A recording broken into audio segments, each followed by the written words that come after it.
Hi! So a couple of months ago I had a look at a Waves plugin called Equator, which is basically a resonance suppression plugin like the famous Oak Sound Soothe.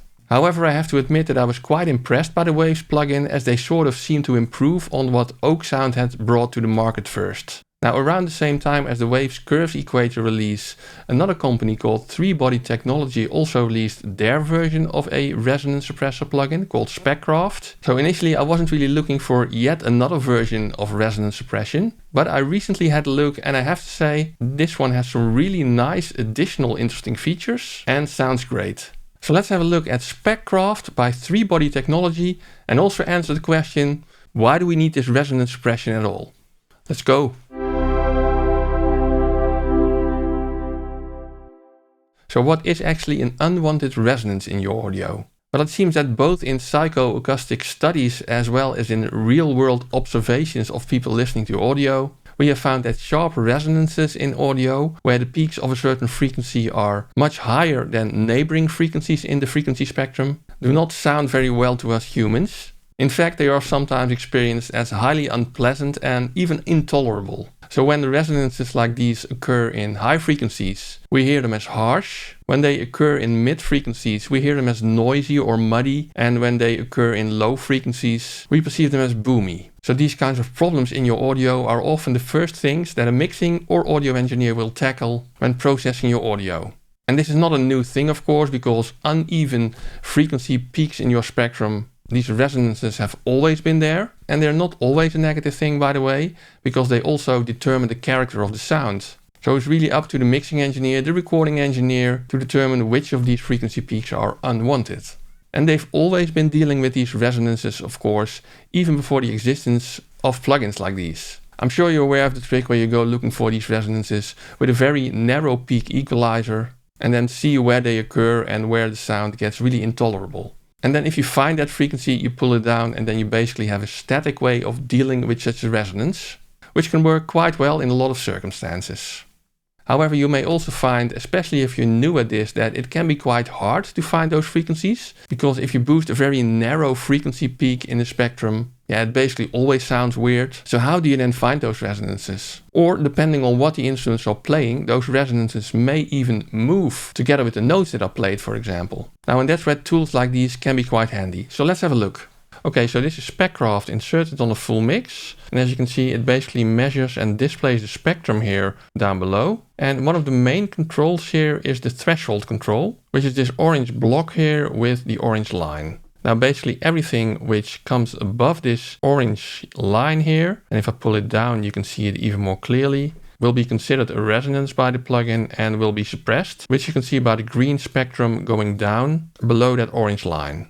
Now, even though you can set the threshold as you want, of course, to have such a static threshold level may not always be what you want, because the dynamics in the track can vary, of course. You can have soft sections and you can have louder sections. And then you would typically get more suppression in the louder sections and less suppression in the softer sections of the audio. And that's why they have this adaptive control over here, which makes the actual threshold line move along with the dynamics of the audio. So if you turn this up, you can see that the orange line is no longer on the orange block where I set the threshold, but that it moves along with the dynamics of the audio, basically. If you set it to 100%, the actual level of the threshold is completely determined by the algorithm that they have implemented in SpecCraft. And if you set it to a bit lower, then where you have set the threshold will have a bigger impact. And when set to 0, which is the default, the threshold level is completely static and you can set it exactly the way you want it. Now you can also monitor what exactly is suppressed by the plugin. And for that, let me turn on the audio for a sec. And by the way, the audio that you're hearing is from an old Awash mix that I did for a live track called Inner Drive. So let's have a listen. I can live two lives if I would.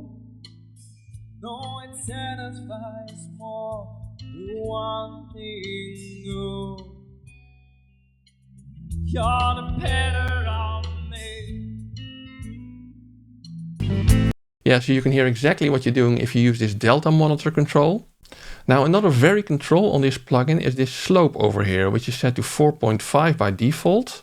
And this actually determines the slope of this orange line here, the threshold, even though in the plugin this orange line is always horizontal.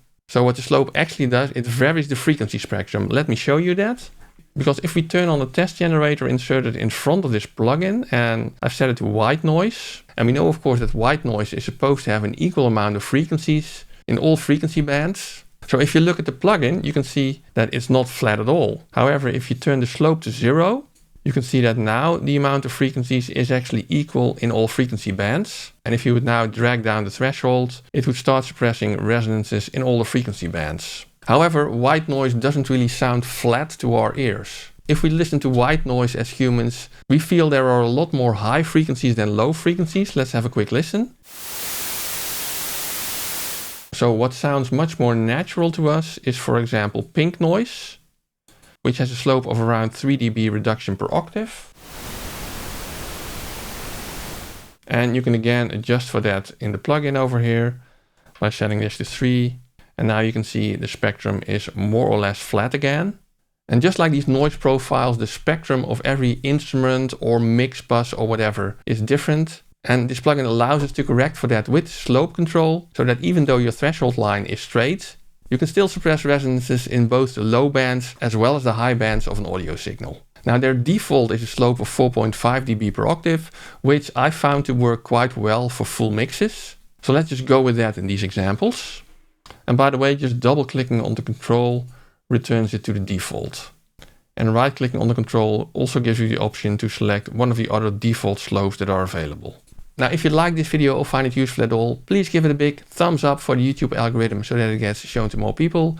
Subscribe to the channel and ring the little bell icon so you know when I publish another video. For even more support, you can use the super thanks button below the video in that menu with the 3 dots. Or if you're planning to buy anything at one of these stores, I have many affiliate links in the description below. And if you click one of those links before you make a purchase, I will get a small commission without any additional cost to you, which is highly appreciated. But let's get back to SpecCraft. Now, even after adjusting the threshold, the adaptive control and the slope, you may still feel that you want to focus resonance suppression on certain frequencies a bit more than on other frequencies. And this is possible with the so-called priority curve in the plugin. And that's the white line that you're seeing over here. So let's turn on the audio again. And let's get some resonance suppression by lowering the threshold. And if you now, for example, see that you want to do more suppression in the high area over here, you can click on the spectrum. And it has now added a frequency band to the priority curve. And by pulling it higher over here, you can see that you get much more resonance suppression where the curve is high. If you want to get less resonance suppression, you can do the opposite as well, of course. Pull it down and you see that this area is mostly ignored now. And again, you have the option to just monitor the suppression in this band. And lots of options here to set which kind of shape you want this frequency band to have. And you can remove it again. So even though this may look like an equalizer, it really is not. It just tells the plugin where to focus more or less on the resonance suppression if a flat line doesn't do it for you. For example, if you're using this on a vocal and you hear a lot of high frequency sibilants in that vocal, you may want to focus it a little bit more on the high frequencies compared to the low frequencies in the vocal. Or maybe if you want to use this plugin fully as a de-esser, then you can just add a low cut to the priority curve and only focus on the high frequencies to get rid of that sibilance. Now, apart from the priority curve, which you can adjust on the fly, there's also the possibility to use certain threshold profiles, which you can get by turning on the profiling feature over here. And then you can see that the actual threshold line varies based on the profile. Now, they have various profiles captured as part of the plugin. For example, let's choose pop rock here, for example. And if we start the audio again, I can adjust the thresholds to get the suppression that makes it more according to this target profile, which is actually very similar to EQ matching that you have in a lot of EQ plugins. But these changes are dynamic, of course, based on the signal that you're feeding to the plugin. Now, there's also a depth that you can adjust over here. At 0%, you can see that the profile is actually non-existent. And at 100%, the threshold line is much more exactly as profiled when they captured that pop rock profile. So the default is 30%. Now it's also possible to capture your own threshold profile with the profiler over here. As you see, I captured one already, but I can clear that and I can just drag and drop a WAV file into here to capture its frequency profile. Or I can capture whatever is coming into the sidechain of the plugin. And by default, that's the signal which is on this track. But you can also let that audio come from the external sidechain that you can feed to the plugin, for example, from another track. Well, let's now just capture the spectrum of this track. I can live live two lives of our war. And it's relatively stable now, so let's stop the capturing. And if we now turn off the profiler, you can see that the threshold spectrum is actually set to what we captured. And we can suppress the resonances exactly based on the spectrum of our own track. Which I feel is sort of similar to what Wave's curved equator does when you push the learn button. It learns the spectrum of your track and then it suppresses resonances based on that learned spectrum. Now on to the other controls, a lot of which are very similar to the standard controls that you have on a compressor. Starting with the ratio basically determines how much is suppressed based on how much the signal exceeds the threshold. You can see that if you turn it to 0, there is no suppression, even though the signal exceeds the threshold. If you turn it to 20%, then you can see that the actual exceeding of the threshold is much higher than the amount of suppression that's happening. If you set it to 100%, then you get a lot more suppression, but the default is 36.4, which is very specific. Now the knee determines how quickly the suppression starts full force once the signal exceeds the threshold. But you can even see that even though no signal seems to exceed the threshold, you already see that sometimes there's a little bit of suppression there. And that's because the suppression then starts before the threshold is exceeded already. And you can see that especially well if you set up the knee to really soft or make it really hard. And then suppression only happens if the signal actually exceeds the threshold line. Now the Q factor is very similar to the Q of an equalizer. It basically determines how narrow the bands are that are used for suppression. If you set it to 0%, you can see that the bands are very wide. And if you set it to 100%, you can see that the bands are very narrow. Default is about 60%. Attack and release determine how quickly the suppression starts when the threshold is exceeded. And release determines how quickly the suppression stops when the signal goes below the threshold again. Again, very similar to a compressor. And the range determines how much suppression you get maximum. Right now it is set to the maximum value of 60 dB. But if you set it to 0, for example, you see again that there's no suppression happening. If you set it to, well, slightly over 2, you can see that the amount of suppression is limited to that 2 dB. And you can actually see that better if you turn on the maximum gain reduction here in the settings. Then you see this extra line appear that indicates how much suppression is happening at a certain time. And if you set it to 60 dB, obviously the amount of suppression is dynamic, so you can see this line moving down when there is more resonance suppression happening. Now the next three controls on the plugin are actually very interesting because they are used to compensate for the suppression and gain reduction that the plugin does. Because as threebodytechnology describes it, as in the yin-yang equilibrium, if we only suppress and do not enhance, the overall audio spectrum inevitably becomes flat and lacking. So that's why they have three controls to compensate for whatever you're taking out of the signal. They're putting something else back in. Let's have a look at that. And they have three controls for that: dynamics, formant and treble. And what they are compensating at a certain time, you can actually see this over here via this purple line here. And you can see when more suppression is happening, there is more compensation happening as well in purple. Now the first compensation is based on dynamics, so let's turn these off and only do dynamics compensation. And then you can see that, well, obviously because we're suppressing certain frequencies, the whole signal becomes quieter because of that. And then the dynamics compensation basically compensates for that loss of dynamics. But you can also see that it does that for all frequency bands at the same time, because now the compensation line is flat. So if you set it to 100%, SpecCraft basically tries to match the dynamic range of the processed audio as closely as possible to that of the unprocessed audio.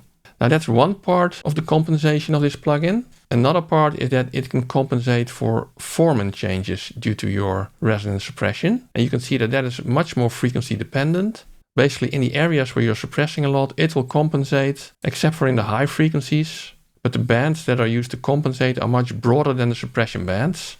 And this is because the formants are actually what makes an instrument sound the way it does. For example, that's the way you recognize a piano as a piano and a vocal as a vocal. And if you do a lot of resonance suppression on a signal, you may lose some of that quality. So that's what this formant compensation tries to recover for you. So even though the narrow cuts take care of the resonances, the actual character of the instrument, the signal, the vocal, whatever you're using it on, is compensated for by the more wide boosts on those frequencies. So you may wonder, how do you use this? Well, the idea is that you listen to whether the resonance suppression makes the sound more hollow or less full, and then you can use the formant compensation to compensate for that. Now the treble compensation, which is the third knob over here, works exactly like the Formant compensation, except that it focuses on the high frequencies only. So you can see over here, if we get a lot of suppression here in the high frequencies, treble compensation actually compensates for that loss with more wide boosts, so the actual resonances are still suppressed. And again, you can set this by listening. If you hear that SpecCraft reduces your treble, and not just the harsh frequencies in the spectrum, but the treble in general, then you can compensate for that with this control. Now we've almost had them all, because there's also an option to do some parallel processing, so you can add the unprocessed signal to the output to get a more milder effect of the plugin. And there's also a makeup gain that you can use to counteract some of the reduction in volume that you get due to the fact that resonances are suppressed. And it helps that the input and output are shown next to each other, because then you can sort of match the level of those meters to get a pretty accurate makeup gain. Now to counteract aliasing, you can also turn on oversampling on this plugin 2 to 8 times. And if the plugin does not react fast enough to your transients and lowering the attack time sounds unnatural, then you can turn on Lookahead over here as well. And then the plugin will basically look into the future so that it can see the transients coming. Obviously at the expense of extra latency that the plugin introduces in that case, but it might be handy in certain situations. Now there's also a sidechain control over here, which is basically the signal that the plugin listens to trigger the suppression. Obviously normally it's the input on your channel, but you can also set it to an external sidechain, which you can then set in the sidechain options of your DAW, where you can choose another signal to trigger the resonance suppression on the channel that you're processing with SpecCraft. For example, you can do resonance suppression in the background vocal layer based on the sidechain signal coming from your main vocal to make sure that the background vocals don't interfere too much with your main vocal. Or you can use it to get the famous suppression of frequencies in the bass guitar based on the frequencies in the kick drum, so that the bass guitar ducks a bit whenever a kick drum hits. Then of course the ducking in this case is frequency dependent, like for example in a plugin like Track Spacer. Now this is also, by the way, where you set the mode that the plugin works on. Right now it works in left and right mode, and you can determine also over here how much left and right are linked. And if you set it to 0%, left and right signals are processed fully independent. If you set it to 100%, left and right signals are processed exactly the same. Default is 70, and you can also set it to mid-side mode, where you can set the plugin to process the mids and the sides separately. Now this plugin uses linear phase filtering by default, which does cause some latency. So if you want to avoid that, they recently introduced the zero latency mode over here. And then the plugin still works almost the same, but instead of the linear phase filtering, they will use minimum phase filtering to achieve that zero latency mode. Now I think that's pretty much all of the controls. Yeah, there are settings over here, of which there are a lot, by the way. You can really adjust the whole behavior, the look of the user interface, color themes, and the refresh rate of your plugin in the way you want. But I will not go through all of those, because then this video would take another half hour. Okay, with all of that out of the way, let's listen to some audio examples. First on the full mix of my band Wash, on a track called Inner Drive. And the first track is the mix without any resonance suppression. The second track is the mix with SpecCraft on there. And in this case, I first profiled the track to capture the spectrum of it, and then took the threshold down to get some resonance suppression. And the reason that I've done that is because I want to compare it to Curve's Equator, on which I first pushed the learn button, which also caused it to first learn the spectrum and then apply resonance suppression. So let's listen to the differences. First the mix without any processing. I can live 2 lives if I would. No, it satisfies more. Do one thing good. You're the better of me. I can live 2 lives if I would. No, it satisfies more. Do one thing good. You're the better of me. I can live 2 lives if I would. No, it satisfies more. Do one thing good. You're the better of me. And let's run through this, switching between these tracks so that you can hear the differences a bit better maybe. I can live 2 lives if I would. No, it satisfies more. Do one thing good. You're the better of me.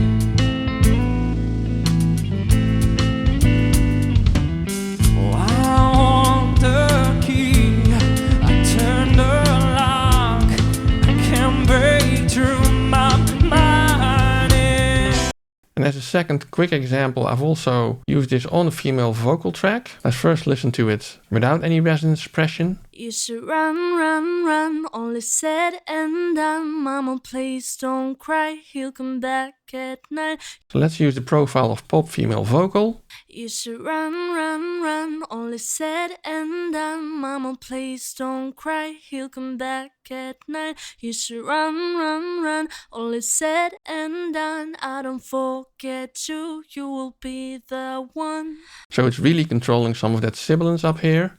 And let's finally listen to how Curve EQ does that. You should run, run, run, all is said and done. Mama, please don't cry, he'll come back at night. You should run, run, run, all is said and done. I don't forget you, you will be the one. You can see that I also have an additional EQ point over here to get rid of that sibilance. So let's also do that in the SpecCraft variant here. You should run, run, run, all is said and done. Mama, please don't cry, he'll come back at night. You should run, run, run, all is said and done. I don't forget you, you will be the one. Without. You should run, run, run, all is said and done. And this is with. You should run, run, run, all is said and done. Mama, please don't cry. Yeah, so what do you think about this plugin? Do you have experience with it already? Or have you so far used Soothe or Curve's Equator maybe? Let us know in the comments, I'm really curious. For me, initially I had the impression that it was less polished than Curve's Equator, for example. And I don't mean in sound or the way it looks, but more in functionality. There's more nuts and bolts to turn. For example, Waves has that simple learn functionality, and although I think you can do the same thing over here, it takes a couple of more button pushes to get the same result. Also, one of the things that I noticed, if you get the online manual from the plugin, it opens on a web page on which there is no online manual. So I feel it's a bit less polished in the functionality that it provides and how it works at this moment. But I'm sure that manual, for example, is a simple bug fix. But at the same time, after working with it a bit more, I feel this plugin provides some really nice new features, like for example those compensation controls or the adaptive threshold.